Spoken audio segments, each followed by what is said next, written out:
The Acolyte, Disney's The Acolyte. Disney's Star Wars, The Acolyte. I'm not... A lot of people are saying that it's not a good show. Some of my friends are saying that. I've watched other YouTubers and they're bashing it. It's a Jedi mystery, man. It's a Jedi mystery. I think it's being done okay for what it is. It's a TV show about Jedis and a murder mystery. I think that Lee Jung-jae is doing the best he can with what he's got. I think that I recognized when I was wondering who it was. Jodie Turner-Smith is in this from Queen and Slim, which was an okay movie, and I recognized her, but I didn't know who she was at first. By the third episode, I was like, okay, all right, I know who that is. I think they're doing an okay job. The actors are. I don't think that the story was as solid as it could be, but it's a Jedi murder mystery, man. It's a Jedi murder mystery. They could have made it tighter, I think. There's some things that are going on in the story that I think are fairly obvious. I'm going to say the name wrong. Quamir, her friend, the antagonist's friends, May's friend, actually Osha's friend. It's clear in this episode that he is probably the bad guy. I knew the bad guy was going to have to be one of, I didn't know it, but I was thinking he was going to have to be one of the people that we've seen. And I was thinking, okay, that first Jedi that's killed, to me, a Jedi Master died way too easy. Osha just had some little blades.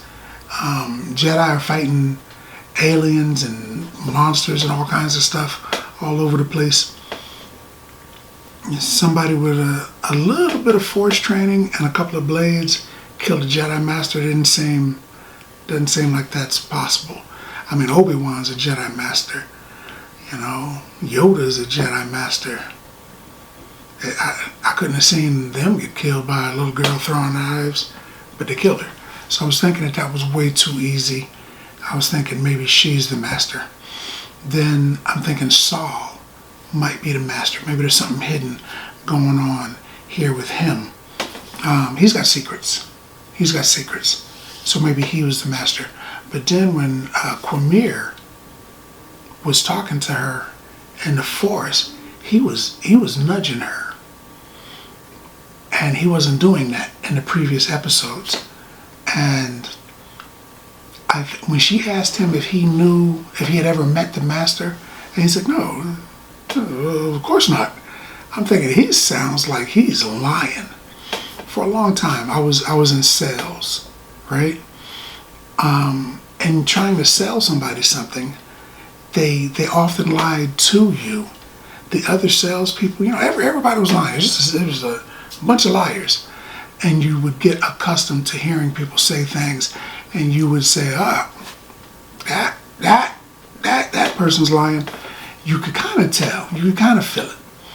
And when the way he spoke, the actor, I think, knowing he was supposed to lie, and the character he was playing, knowing that character was lying, I think the combination of that, you could kind of feel a little bit of duplicity in his words. So when he was like, oh no, of course not, I was like, oh, come on, man. It can't be that obvious. Then I was thinking, taking a step back to the directors and the writers, did they make it that obvious for us? Was it just the end of the show and they was like, well, he's the guy, they might as well figure it out now. There's only a few episodes left. Or maybe it's a trick. I don't know, but it seems like he's the guy. because he gets tied up in the woods with May. May's like, she has an idea that she's gonna just become a good guy now. This whole season, she's had devotion to the master, devotion and fear. And she was like, I fear this guy and I'm devoted to this guy so much that I'm going to fight for Jedi with no weapons to the death. Why would she do that? Okay, she might have been upset about the Jedi. She thinks they killed her sister. Okay, tell the Jedi that those 4 dudes was tripping and they killed your sister. The Jedi would deal with that. You don't, I mean, if you was living in Metropolis and you thought that Superman accidentally killed your sister, you're not going to try to go to Lex Luthor and ask for a costume to fight Superman. You'd call a cop or something. Tell Batman, he would deal with it. But you don't, I mean, I'm just going to train and fight the toughest people around, and I'm going to do it without a weapon. Come on, that didn't make any sense. And then, but she's so scared of him that she tried that. And then out of nowhere, she's just like, my sister's alive. I'm just going to, she did try to shoot me in the face yesterday. I mean, there was that. And then when I was leaving, she shot at me again. So she shot twice. Which I think she missed her on purpose. But she did pull that trigger twice. She could have accidentally shot her. She hadn't seen her sister in 8 years. She could have, 16 years. She could have shot her in the face by accident. But, so there's that. She just decided, I'm gonna leave the master now and go check out my sister. Oh, here, by the way, here's a trap for you that I set up that I'm gonna put you in. She had time to set up a trap and trap the dude. I don't know. Suspend belief, right? So he's hanging there, trapped in the air. He knows there's a Wookiee out there in the woods somewhere that would probably kill him because he's bringing somebody to kill him, the Wookiee. So he knows that. Plus there's all kinds of weird animals out there and stuff. And he's just dangling. He's okay with it. He's just like, come on, man, what you doing? He's just kind of got that kind of an attitude. And then the next thing you know, the villain shows up. The Wookiee's dead, finger across the throat. There's like 6 Jedi that are just hanging out, investigating, looking for Osha. And I don't know, the ending was a little odd. It was like they said, hey, what would be cool if a bunch of lightsabers just came out with all kinds of different colors, and they did. Because when the villain like walks up on them, before May gets to the building, finds, the dead Jedi, the dead Wookiee Jedi. How do you have a Wookiee Jedi and you don't give him a chance to growl with the lightsaber? I'm like, come on, man. He's supposed to growl with the lightsaber. Blackistan got a chance to, the Wookiee bounty hunter got a chance to throw people around and growl and all kinds of stuff. Fire the laser gun, and I'm like, yeah, all right. Wookiee action. And now you got a Wookiee Jedi. And all he did was, wipe some parts down, do some mechanic stuff, and then got stabbed to death. That was a wasted opportunity, man. Wookiee Jedi. Like I said, my nerve flux capacitor was blowing through the roof, and they just like, nah, we ain't gonna do nothing with him. Come on, man, come on. Wookiee Jedi. Just saying that. It's got my brain synapses firing twice as their normal intensity. Wookiee Jedi. And they killed him. So he's dead. Osha ends up in the building with him. She was supposedly going to give herself up. But now she's in there with a dead Jedi. Honestly, I would have said, hey, y'all see this? I don't even have a lightsaber. I did not do this. I wanted to turn myself in and tell you about the master. She still had the opportunity to do that. She doesn't have a lightsaber, you know, so she couldn't have done it. I mean, she didn't have a lightsaber, man.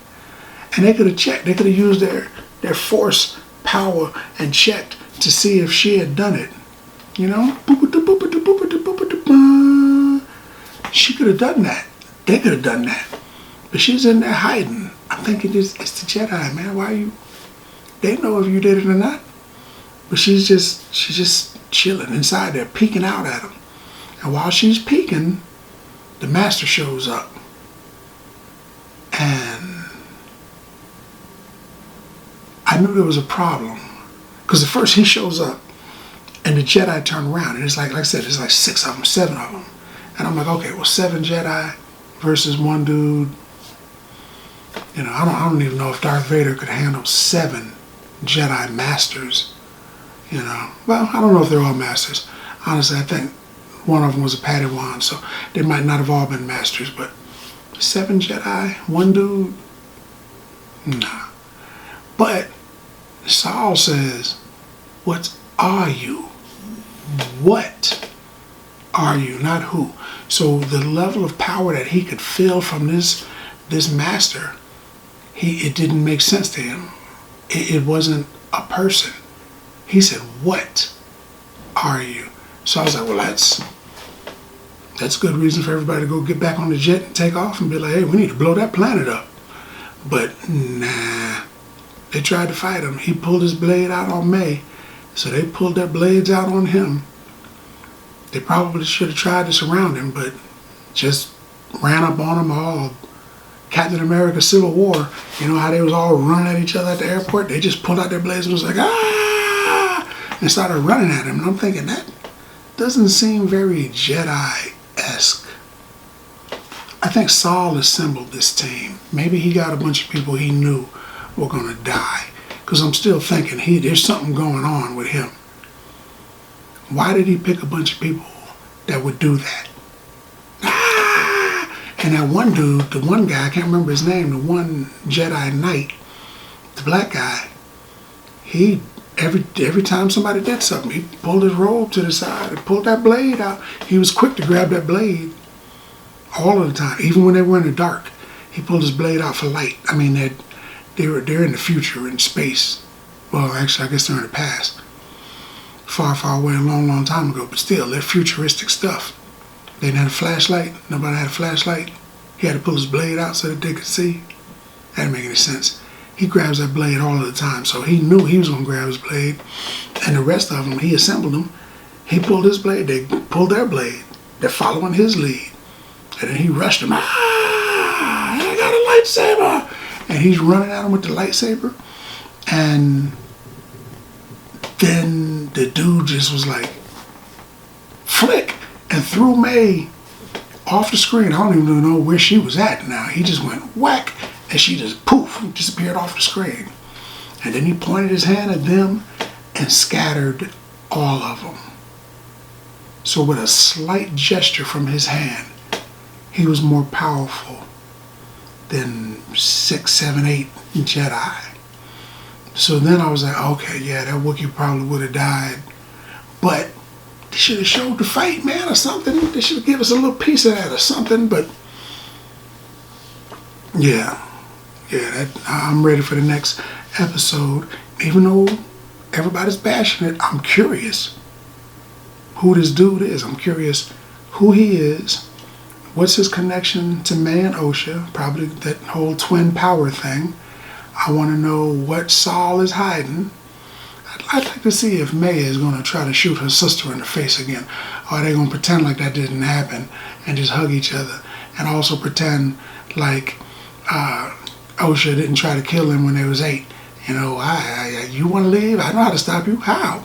I'll kill you. That didn't make any sense either. Last episode, or episode before this, why would you, I'll kill you. You know, they don't listen to the police. If you love someone, let them let them free. See if they come back. If you love them, you don't stab them in the face with a lightsaber. But that's what's happening on this show. I tell you what I think. I think that the Acolyte so far may not be exactly what I wanted it to be, but it's still a Jedi murder mystery, and they got a Jedi Wookiee, man. So with that in mind, and especially with the power of the Master, wow, throwing all those people to the ground. I'm curious about the next episode, so I'm going to give the Acolyte, the last episode, 7 bags of popcorn, because that's what I think about that. More importantly, what do you think about that? Now, if you've seen the video, let's talk about it some more in the comments. And as always, if you like the video, if you like the content, subscribe. And then like. Popcorn Passport.